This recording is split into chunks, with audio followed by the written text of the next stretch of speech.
Hello, you're listening to Future Artefacts FM, a radio show hosted by Niamh Schmidtke and Nina Davies.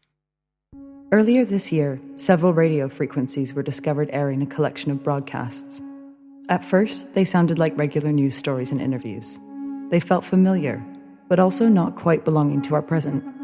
Slowly, the listeners came to believe that what they were listening to did indeed belong to their world, just not their time. They were looking into the future through the mundane edges of radio recordings and public service announcements.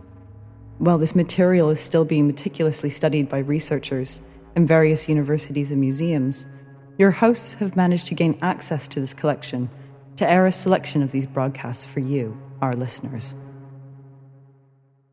For full disclosure, we will not be sharing this collection with you, as this introduction is based on a fictional event. In this monthly broadcast, Future Artefacts FM, we will present speculative fiction pieces by artists and writers, followed by conversation with hosts Niamh Schmidtke and Nina Davies. The programme will focus on fictional works intended for broadcast, such as radio plays or fictional interviews, to carve out a better understanding of the now by exploring various interpretations of the future. Welcome back to our third episode of Future Artefacts. Today we're joined by artist Rebeca Romero. She's a multidisciplinary artist born in Peru and based in London since 2014. She holds an MFA in Fine Arts from Goldsmiths University. Her work moves in the intersection of art, craft, design, and tech. She's interested in connections between technology and an all too often imposed Western vision of history. Through a range of media, including sculpture, textiles, ceramics, storytelling, and video, she explores concepts of diasporic identity, truth, fiction, and their relationship to the digital age. Before we listen to the work, the title is The New Worshippers, El Peregrinaje, and it's a 13-minute piece. After we play the work here, we're going to come back and have a conversation with Rebeca and talk a bit more about her research and kind of perceptions of the piece. Great. See you on the other side.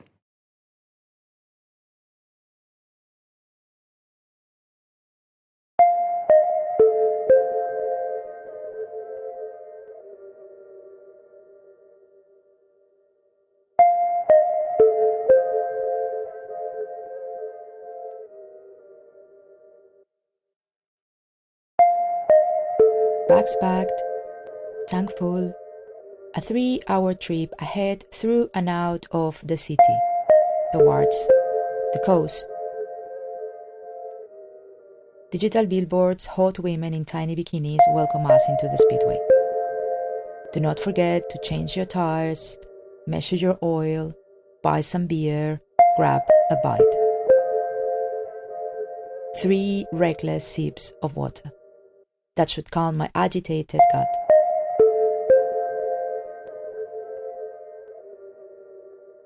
From the back seat of the vehicle, I can see the landscape change, mutate, into a dirtier, rougher version of the same land. Bye-bye, concrete jungle. Look at me. I'm running into the wild.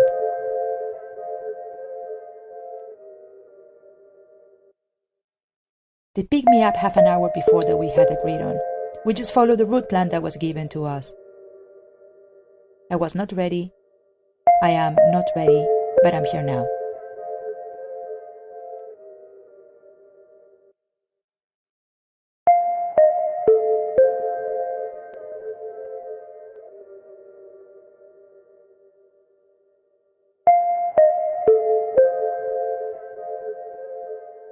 At arrival, personal communication artifacts were disconnected, collected, then taken out of sight. Everyone, carry a bag. They grabbed their belongings and started descending through the dusty road that would lead them to their destination. Very little vegetation was on sight.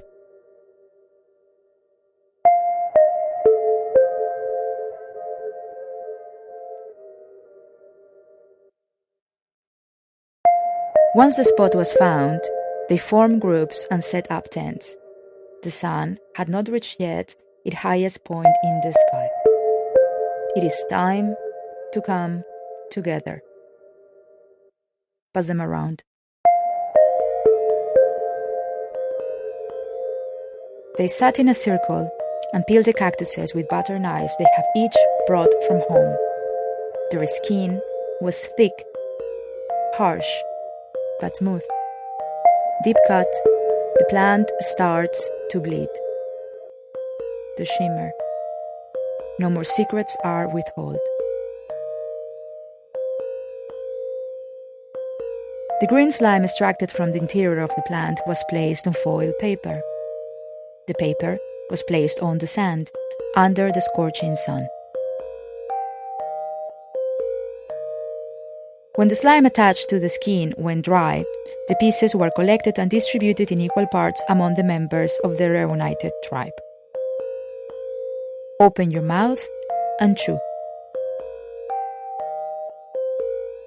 My chest is open, and life is pumped into us. First fog, then light, then nothing and everything at the same time. First fog. Under the influence of the plant, long-haired beings braided each other's hair. They touched their skin, their heads. It was so good to feel caressed. Sporty types ran towards the dunes and climbed their way up to the top, using their forelimbs to support their sweating bodies. The mountain reacts. Welcome back to where you all belong. You are dust, and to dust you will return.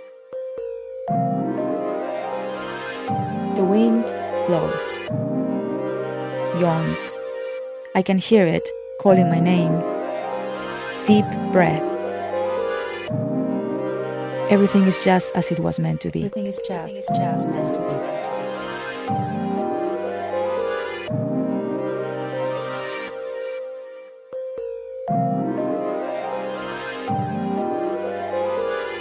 Crashing sounds, breaking waves, salty smell in the air. There it was, the mighty ocean, awakened, leaving white foam behind every wave. Deep breath.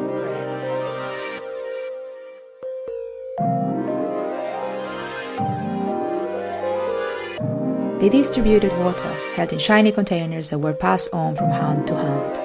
What is mine is yours. Quench your thirst. This will dissipate the fog.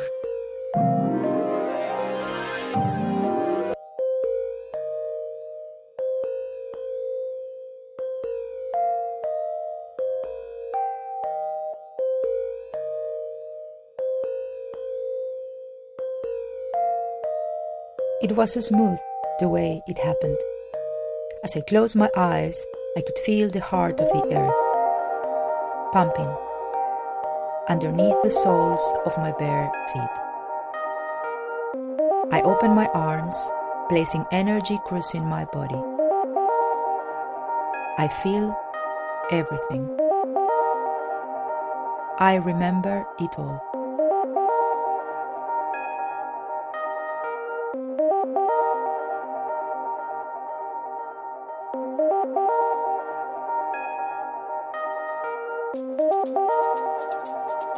The first time I saw the jaguar, it appeared to me in the middle of the night.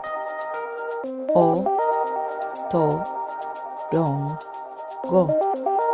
The one that kills with one blow. Que vi el jaguar, se me apareció Like a thunder in the noche. dark, the profile of the mighty cat.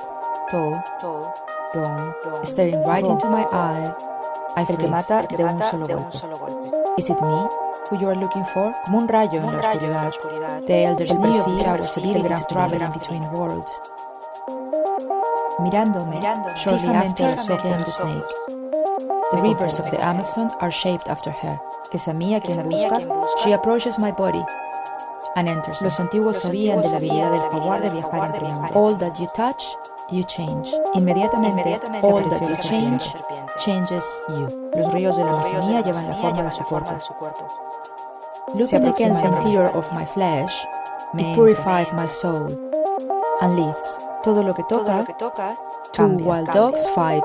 todo lo que Outside the cambias, maloca. te cambia a ti. The full moon shines. My body remembers. Dando vueltas but my alrededor mind de mi has carne, chosen to forget. purifica mi alma. Y se va. Dos perros salvajes se pelean afuera de la maloca. La luna llena brilla. Mi cuerpo recuerda lo que mi mente ha decidido olvidar.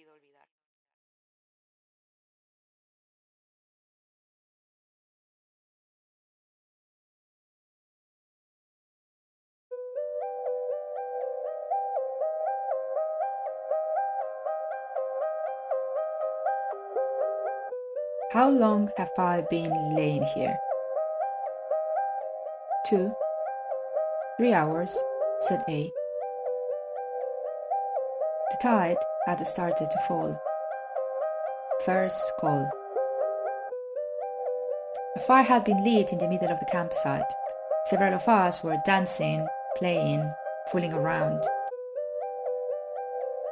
I touched my body, trying to recognize the space I had briefly left behind. I am no jaguar, no snake, or is it maybe that I am both? And also mountain and moon and ocean.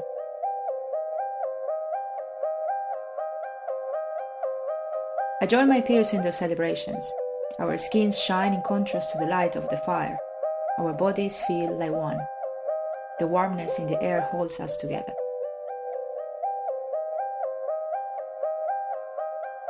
Someone hands me a piece of fruit. It is sweet, juicy, and all the things you'll expect it to be. Disappointment is a concept that feels far away.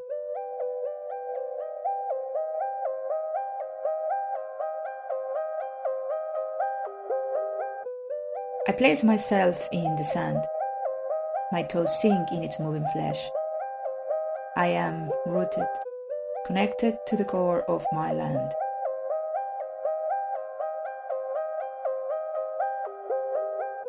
Low tide, second call. But this feeling is temporary. This will pass too.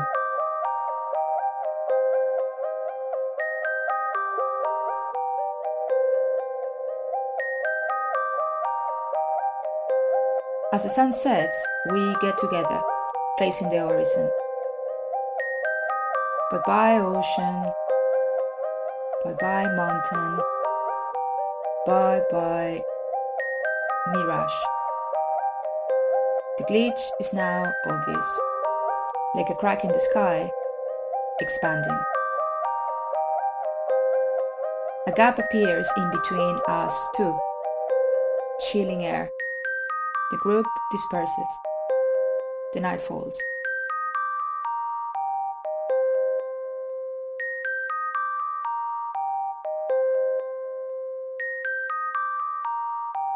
Next morning, still in a lighter version of the trance, the feeling is cotton-like.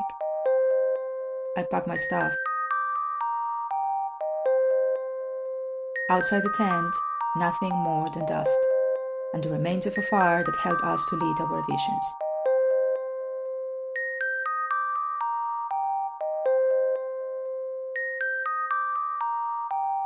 Everyone, let's start moving up.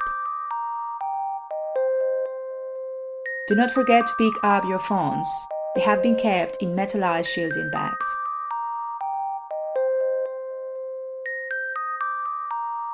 The collected data of your trip will be sent to your homes. Keep it in a safe place. It is for you to enjoy. Thank you for coming. Please remember to fill in the review forms.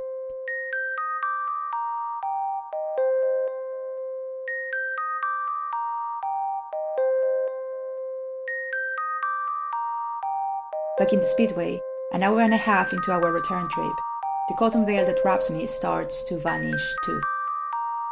And I see clearly. I am light. I feel reborn.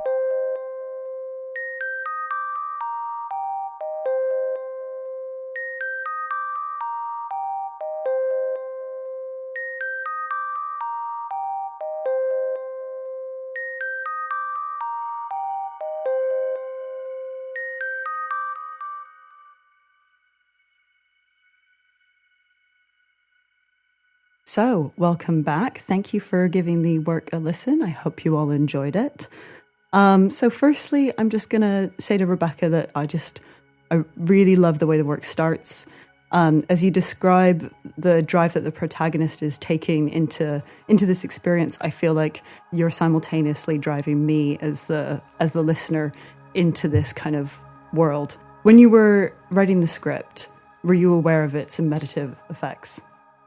Yeah, definitely. I feel like through the use of certain tools like pace, tone, sound loops, I attempt to provoke this almost hypnotic situation where I'm convincing you to let go whatever else is in your mind and surrender to this story.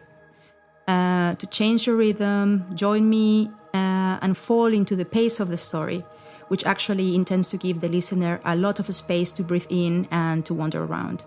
Yeah, for sure. I mean, I also felt that kind of super specific tone and almost as though I was being pulled into a trance, especially with the backing kind of beat of the piece and how that kind of paces and pulls you along and then breaks off at certain points.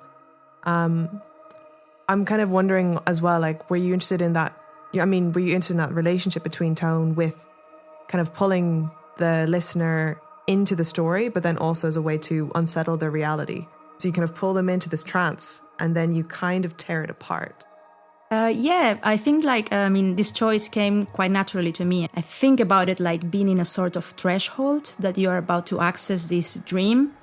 Just like when we're kids and your parents tell you a story at night, how big are the chances that you'll dream about that story later, even more finding yourself as a character in it.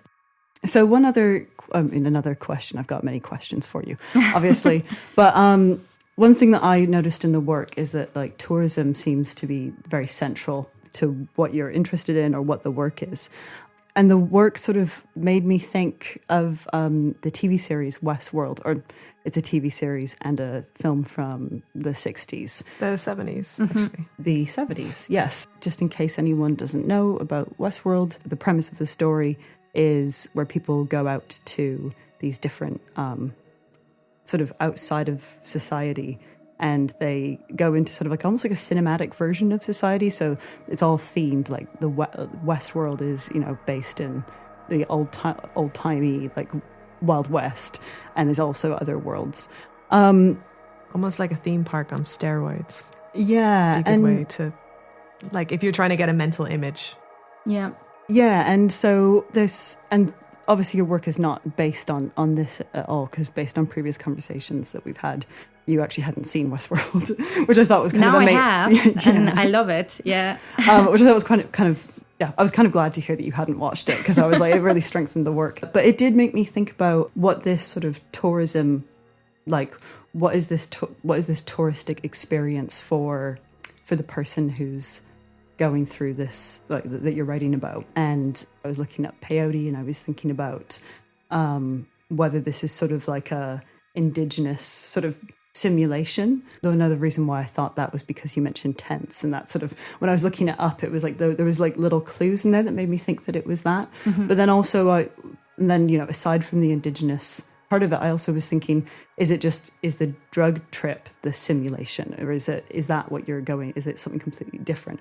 Or are you experiencing a different kind of nature? Are we set in a future where, like, the sea, you talk about the sparkling sea, is that part of this, like, simulation? Yeah, so I was wondering whether it was your intention with the work to kind of throw this idea of the simulation off balance. Like, are you trying to confuse the viewer? Like, what part is this? What part of it is the trip, basically?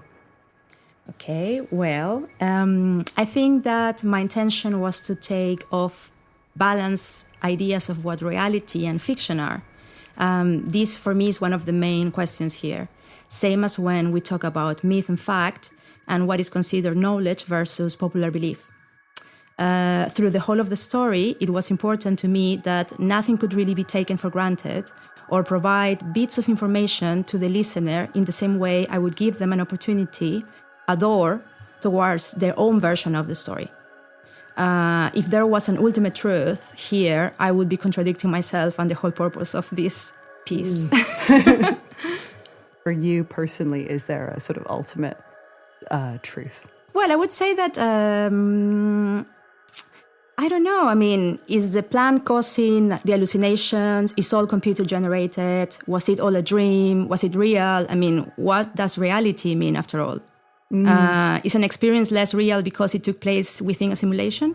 Yeah, that's what I was thinking about. Kind of, does it matter if we know? Because I think we were kind of just speaking before recording about the work and about this kind of process of, I guess, how these ideas sort of sit together and how there can be this kind of space, as you're speaking, this space for the listener to kind of weave their own story through this. We're not given a location, like a geographical location. We're never told the word indigenous.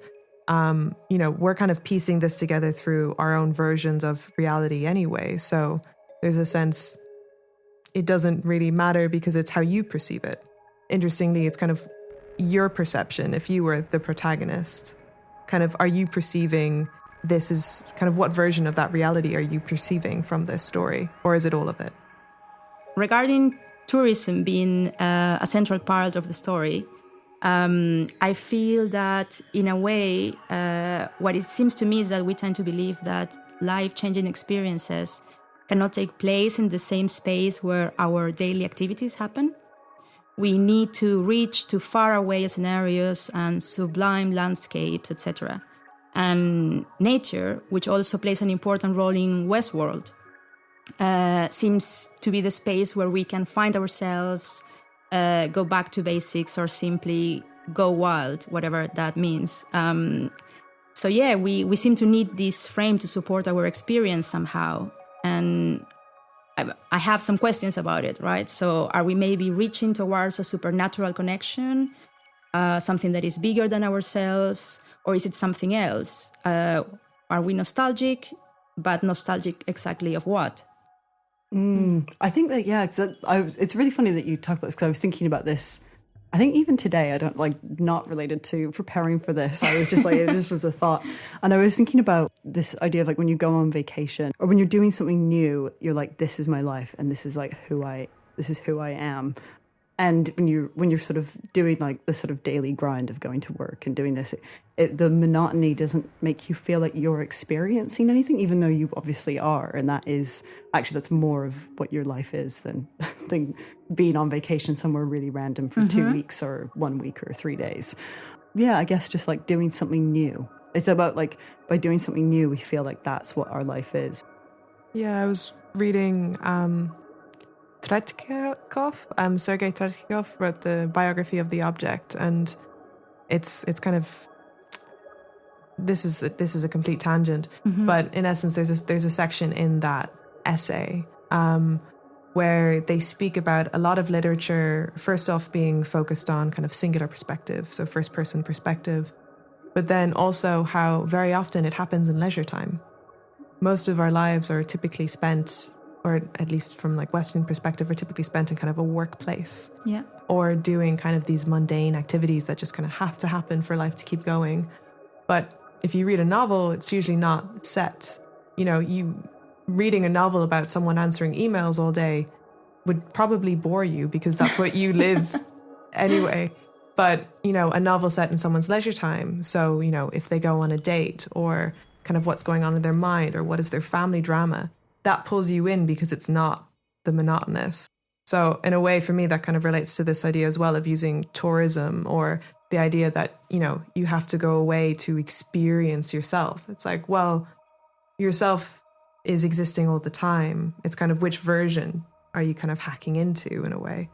In Westworld, in the series, there is like, the tagline is something like, be your best self, or live up to your, like, there are no limits, or something like that. And I found that like fascinating, like how do we have to remove ourselves and enter these spaces to actually find something inside of us that actually is inside of us the whole time.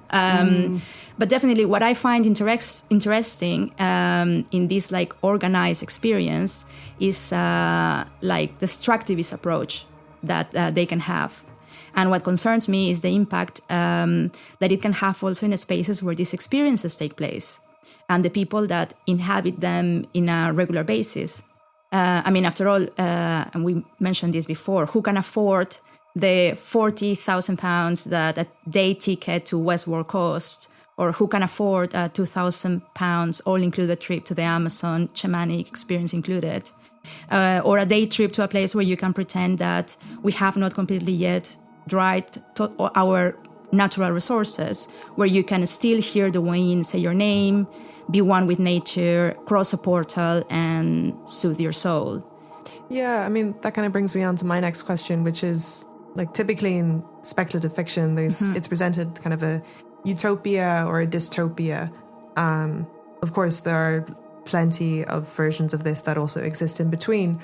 But do you view this work as being utopic or dystopic? I mean, speaking about Westworld, it's a very dystopic world.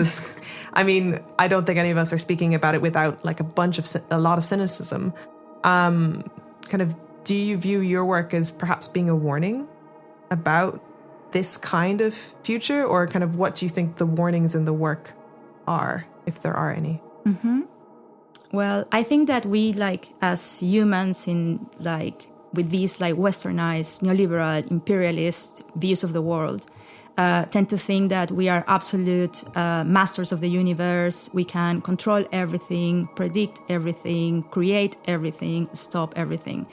At the same time, funnily enough, we pursue these otherworldly experiences. But the truth is that we really can't control everything and predict everything and create everything. And the alarm bells are and have been ringing for a while. Is it a warning about the future? Well, many of the things mentioned in the story are already happening. It is definitely a wake-up call in present tense. And yes, of course, things can get worse. Yeah, because the future within the work is revealed quite late as well. There's a feeling of being caught in the present, kind of as you enter the story, or as you pull us into your story. You don't, at least for me listening, I didn't feel like I was in any kind of future. It's only at the very end. There's kind of slow clues, but then it's only at the end and I'm like, oh, I'm actually in a future. You know, it's like, yeah. I think for me, that's almost what makes that kind of idea of the warning so much stronger. Because I'm like, is it a warning about now? Is it, you know? I find that like those like the scariest situations, you know, when it can happen tomorrow, because it's like there's nothing you can do. It's almost like unavoidable somehow.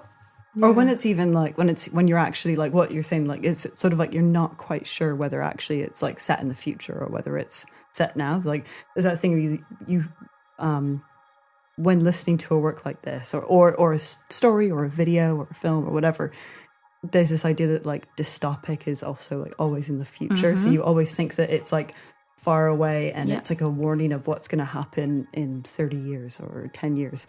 But then it actually like there's that thing of being like, is this actually now? Is it like, are you presenting it as a future, but like is this, are we actually in that future? Yeah, I mean, presently? Aren't the times we're living in dystopic enough? Like,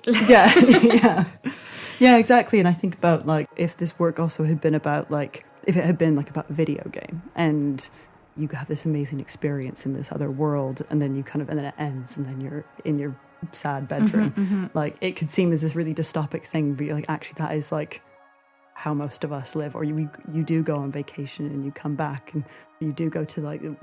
What do you say? The Amazon? Yeah. Like that is sort of something that is actually already happening. It's kind of not that crazy. Well, I'm thinking these forms of escapism exist in literature as well. Like when people read books, you escape. Or I mean, everyone has their different versions of escapism as well. It's that, as we were talking about earlier, kind of almost escaping your present body in order to become more yourself. Which is quite, I guess when you think about it in relation to the now, and particularly like I'm thinking like in pandemic when the way bodies occupy space and the way we breathe and like connect with air, that physicality of like being in your body and being in the present makes it feel a lot more dystopic, you know? Yeah, I think that, I mean, now that we're having this conversation, I'm thinking about where the need from escape comes from also, you know? It's like, have we created a reality for ourselves that we are not really happy with, you know?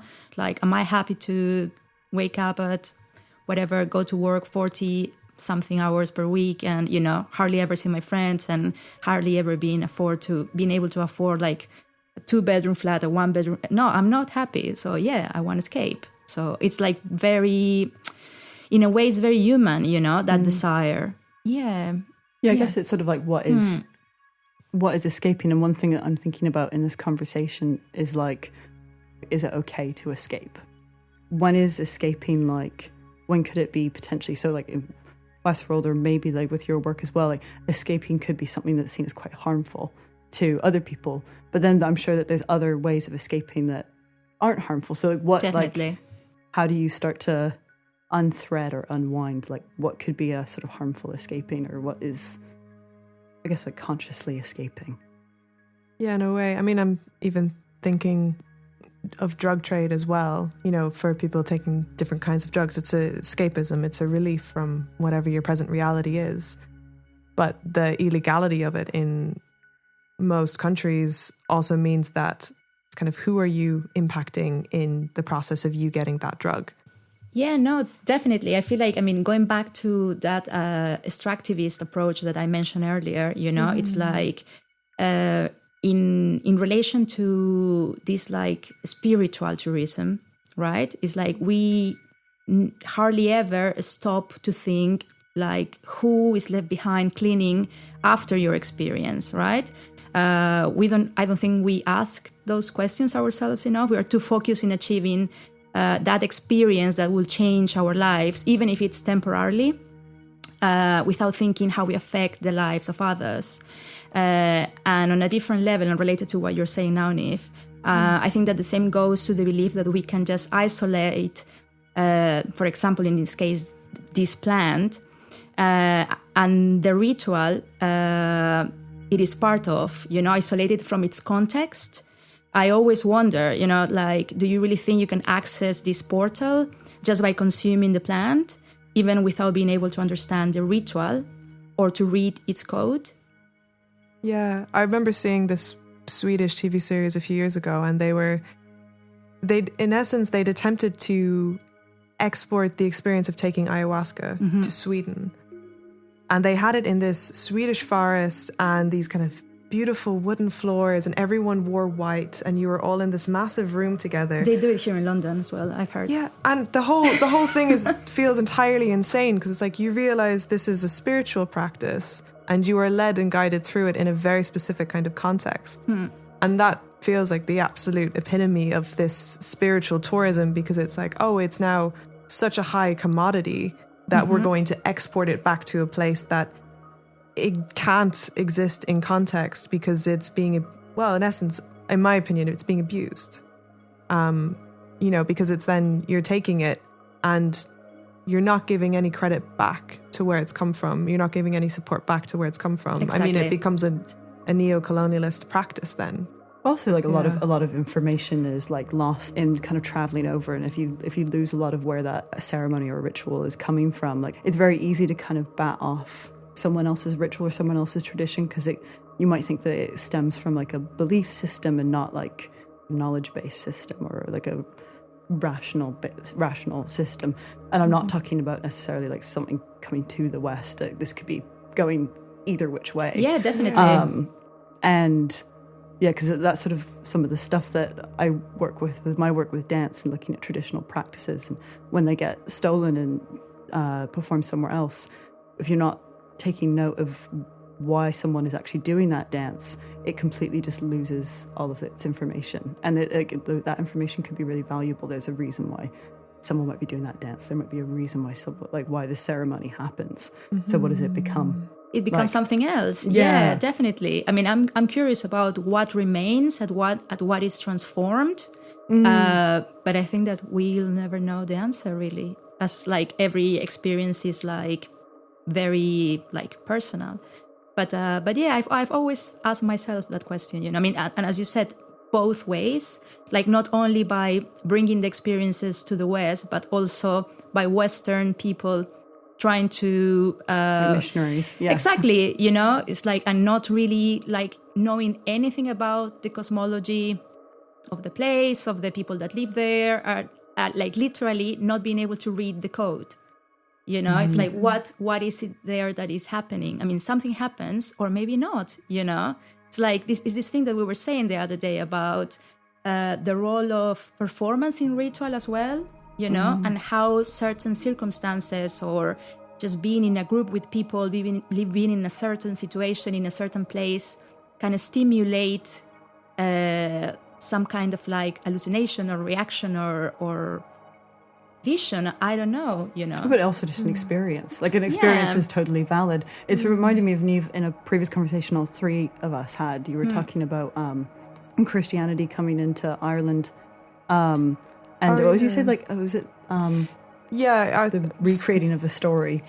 Yeah, I guess kind of when we're speaking about that process of, I guess, a certain ideology or a certain kind of form of practice, especially spiritual practice, being introduced somewhere else. So in this case, there's an Irish myth called the Land of the Youth, or Tír na nÓg for any Irish listeners out there. And the story in essence is a really strong Irish warrior falls in love with a woman who comes from the Land of the Youth, and he marries her and he follows her to this land. But then over time, he misses his friends and his family back in Ireland. And so he comes back and he's told, you can only ride on horseback and your feet can never touch the soil of the country. When he gets back to Ireland, naturally, since this is a story with a warning, he ends up touching the land of Ireland and he instantly ages all the years that he was gone. In the original version of the story, I think he's cared for by a druid during when the story was around in pagan times. When Christianity came to Ireland, they rewrote the end of the story that St. Patrick, the patron saint of Ireland, took care of this man in his last days and converted him to Christianity in his final breaths. So it's quite literally that thing of, okay, we see what spiritual practice, we see what is kind of the doctrine or ideology of this place, and we're going to stamp ourselves onto it so that you're saying, oh, but this was always your belief, or this was always your ritual. It instantly becomes part of the fabric, like, yeah, or like it's like a, but it's like synthetic fabric. Yeah, it's this weird thing as well of then not allowing something to exist as it does in its own kind of context and landscape, because it's trying to kind of almost like remove it from that. So it's like trying to remove the story from a pagan origin when that's where it exists. I mean, it feels in a similar way, this way of kind of exporting spiritual practices, especially those that are not from the West, to the West. It feels like that similar kind of process of, oh, we see what you have here and we're just going to stamp ourselves into it. Like, I think stamp in terms of being like a very aggressive term, in that not actually understanding where it's coming from and what the context is. Once when I went to, I was back home in Canada and my family went on this road trip to a place called Osoyoos, which is an indigenous part of the land which is occupied by the Incameep people.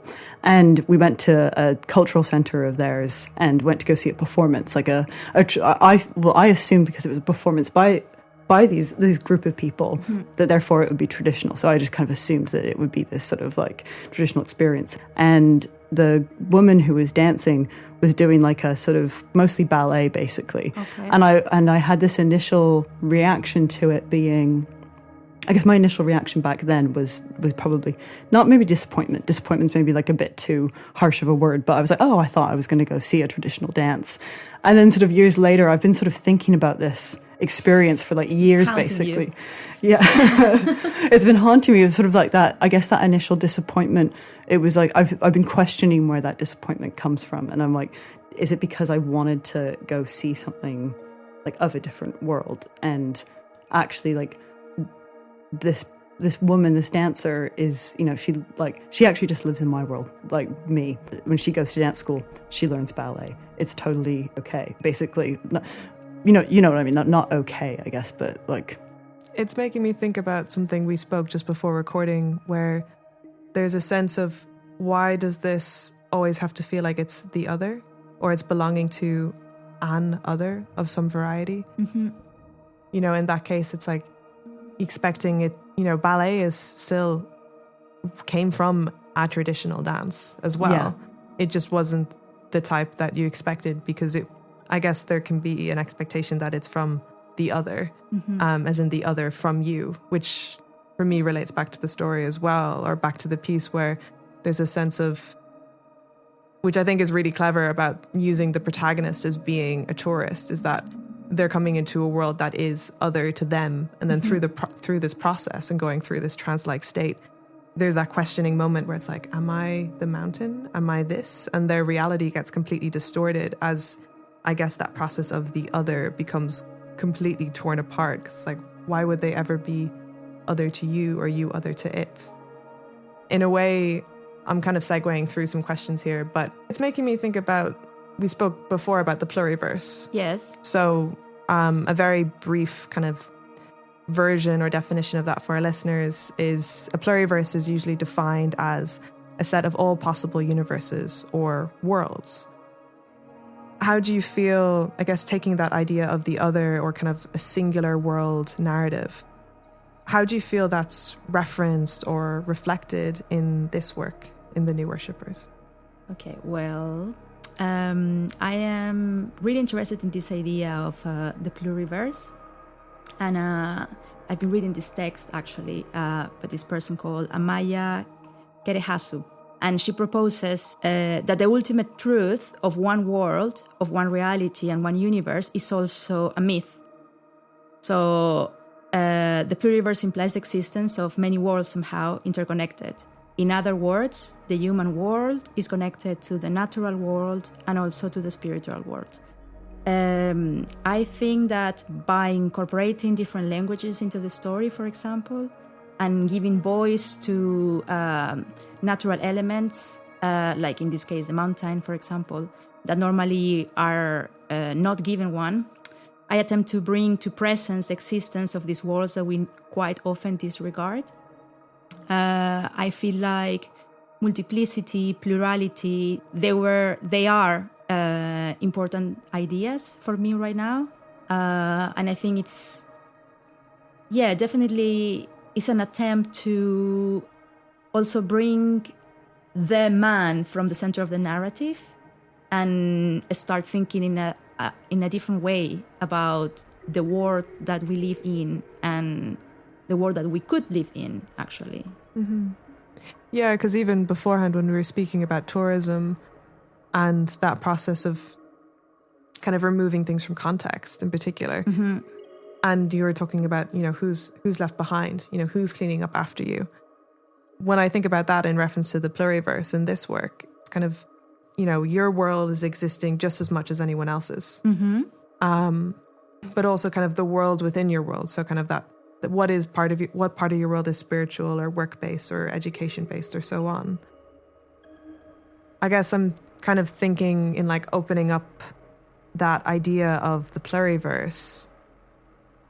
I'm wondering also how that might relate to futures and maybe kind of signaling us towards a different kind of way to live. Or do you think of that as something that we are already achieving or are able to achieve in the present? I think that one concept that I really like when thinking about pluriverse is the one of assemblage, with brings in this idea of like, we don't have to be the same. We don't have to be, you know, like we don't all have to dance ballet. Yeah. But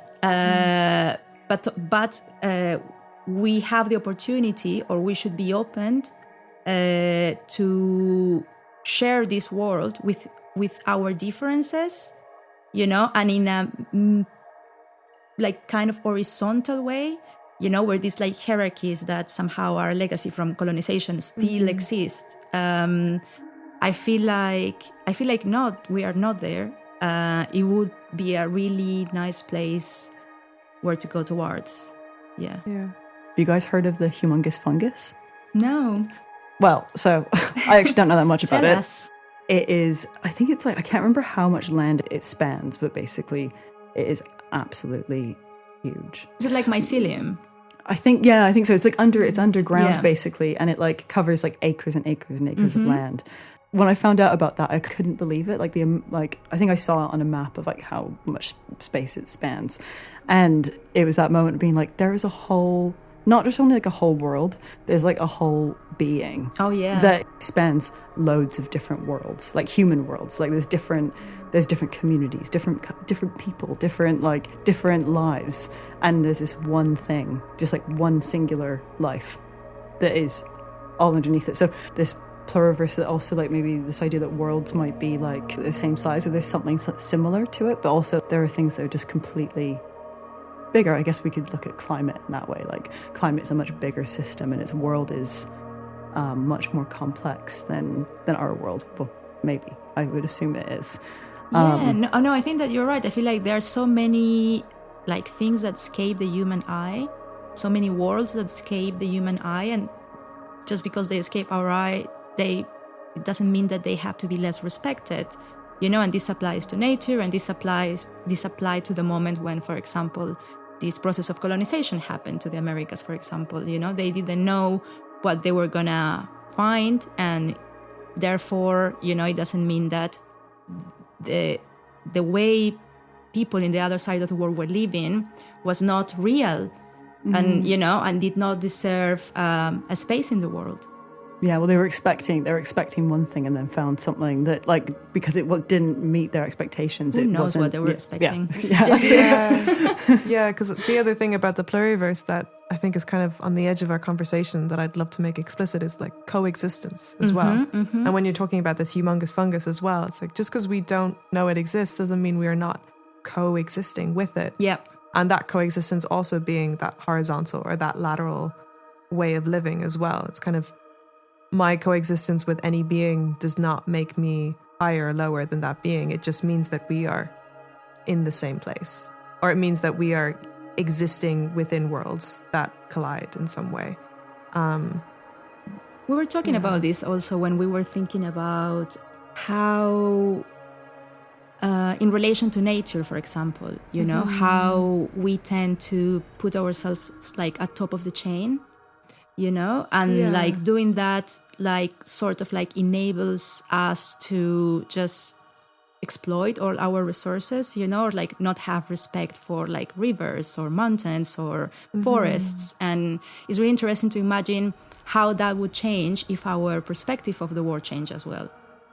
Yeah, for instance, even now, kind of certain countries to protect the Amazon rainforest have turned to giving sections of the forest citizenship. So then as soon as that land is seen as having equal value to a citizen, aka a human, then it is protected. You know, my question whenever I hear these stories, or kind of there's a river in, is it New Zealand? I think. Yeah, I think so. New Zealand as well, that has had a similar process happen. It's been given citizenship so that it, in essence, it owns itself. But that process of ownership already is something that's is constructed through a human perception of the world. Well, it's been given like legal personhood. Yeah, legal personhood. Yeah, exactly. But then, my question in this is always why?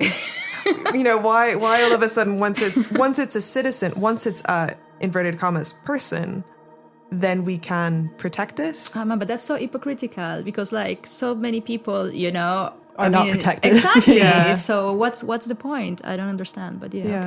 Well, it feels how it works. It feels a bit like this kind of desperation that you can't find that coexistence. So it's like kind of short circuiting that coexistence by making it the same. Yeah. In a way, you're a person, so now we must respect you. Yeah. And even at that, it's like already, you know, humans are not respecting each other. It's like a reluctancy to like understand, you know, a different way. It's like, no, I just gonna respect people. That's it. Which, I mean, this is what I really loved in your work, is that there is that clarity at the beginning of the piece where it's like, okay, I get where I am. I'm in a car. I'm traveling to this place. People are peeling cactuses. There are tents. And then all of a sudden you're sliding out of the known and you're pulled into this trance of kind of, okay, where am I now? I don't know where I'm situated. And you're forced to sit in that. And I feel like that is really important in the piece, and especially if we're talking about coexistence and pluriverse. It's kind of, how do all of these things coexist? And forcing yourself to see what that coexistence could feel like or be like. Obviously one very specific scenario of it. But there can be a sense of, because you've never experienced it or seen it, like, how do you know what it's like? Or at least from my perspective, that coexistence feels so hard to kind of be in because I don't know what it's like. Yeah, but it's that need of understanding, isn't it? Yeah. Like we need to understand, like as in directly, in order to kind of like accept that it exists. So I feel like sometimes it's like being comfortable with not understanding. I don't know. Yeah. Yeah. So towards the end of the work, which we haven't mentioned yet, which is crazy that we haven't mentioned yet, is when you mentioned that the data from the trip will be sent to your house. And I mean, that's sort of like the big reveal, basically. It's the moment where, apart from maybe the word glitch, I was sort of wondering if you had any ideas of sort of what this data was. Does the data benefit the person who's gone on the trip, or does it have other purposes for the people who've hosted the experience? Or maybe it doesn't do anything. Maybe it's just data on its own and that's it. Well, as I mentioned, I think I mentioned to you too before, I used to work for this company that organizes like immersive film experiences. Yes. So where people here in London, pay like, I don't know, £100 for a day, where they get to like dress like Romeo and Juliet, for example, and pretend that they are in Verona. And one of the important bits of the whole experience is that they take your phone away from you, so you cannot really take photos to share in social media. So the purpose of the company at the beginning, I think, was for you not to reveal the details of the show that they have put up. So secrecy had like an added value here. But a couple of years into the making of the show, they decided to add a photo booth inside.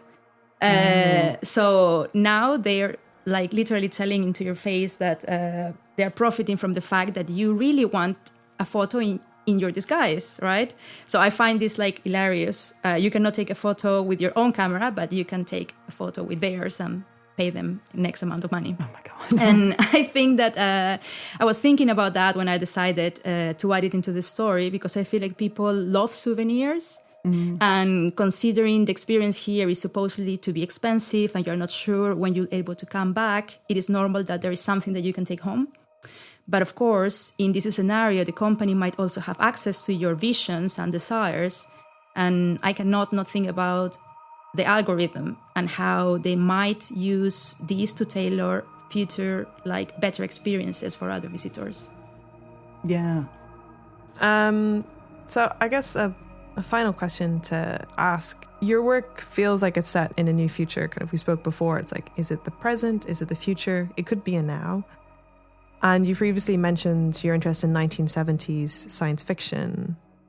I'm wondering how your understanding of like 1970s science fiction is impacted maybe how you've written this version of the future from the present.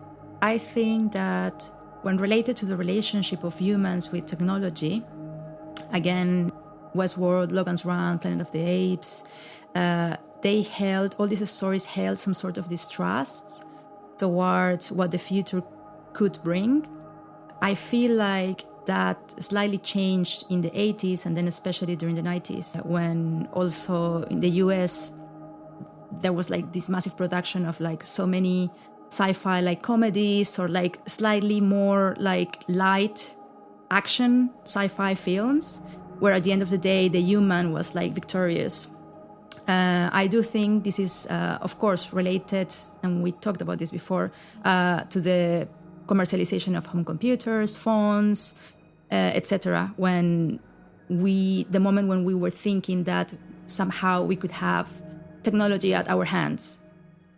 sort of speak. But I think that since maybe the beginnings of the 2000s, something started to change, and we are looping again to this stage where we are like, oh wait, maybe we cannot control the machines after all. Maybe we're not as smart as we think. Maybe we don't really know what the truth is. And I think that that's where it gets really interesting, science fiction-wise. A couple of days ago, we were talking about The Matrix, for example, and I think that that's an excellent example of what speculative fiction can be. I really like the complexity of its layering, and I think I really try to add a bit of that into my work. Yeah, because one thing we're kind of speaking about then as well is that often kind of this idea of the Planet of the Apes, it feels so far in the future. It's like generations away. Or even if I think about kind of certain forms of science fiction from the 60s, it's quite optimistic. It's like, oh, we got to the moon. We did this. Look at us. Whereas by the time, you get to the 80s and the 90s, it's like, what have we done? One thing that becomes more apparent, I guess, the closer to the present is that those versions of the future are usually set within kind of a generation. They're quite close. I mean, one thing we were talking about before is kind of Mark Fisher, an academic and theorist, has this idea of the slow cancellation of the future. The idea that, for instance, if you look at fashion trends, fashion hasn't progressed that much in the last 30 years. In terms of trends, like right now, everyone's obsessed with the 1970s. And part of that is that there's almost a guarantee of those trends have been successful before. And so the they 90s. can be... Yeah, and the the 90s, definitely. Exactly. And the noughties are beginning to come back, But it's like we're constantly going back in time because those trends have been proven successful before, so they'll be successful now. And our idea of what the future can be becomes less and less progressive because it's more attached to what's the profit margin or what's the kind of commodity of it or what's the production value of it. Also that unknown as well, that we've kind of been veering in and out of in this conversation. It's being so scared of what that unknown could be and not being comfortable in any kind of space that you don't fully understand as well. You know, making a future that does not make sense to the present doesn't really exist right now because that unknown is too scary in a way. Yeah, I think that, in relation to Mark Fisher, I think that this dark vision of the future had also to do with capitalism. So I think that, I always think about that phrase is like, it's not by Zizek, but Zizek said it and everybody thinks that it's by him, which is like, it's easier to imagine the end of the world at the end of capitalism.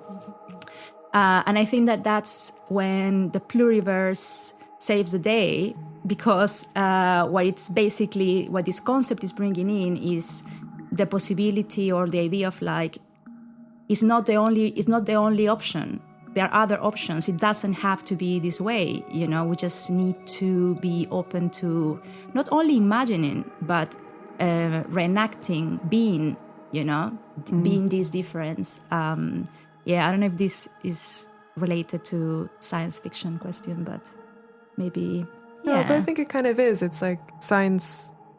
What I'm always fascinated by in speculative fiction is kind of creating the possibility for like an alternative world or a different world to the one you're currently living in, or kind of using that as a way to talk about the present in a way. And it's like, if you're not ever allowed that prospect of kind of imagining kind of some vast alternative to the now, kind of how can you change the present if you're not, we can see there's so many faults in how our present world exists.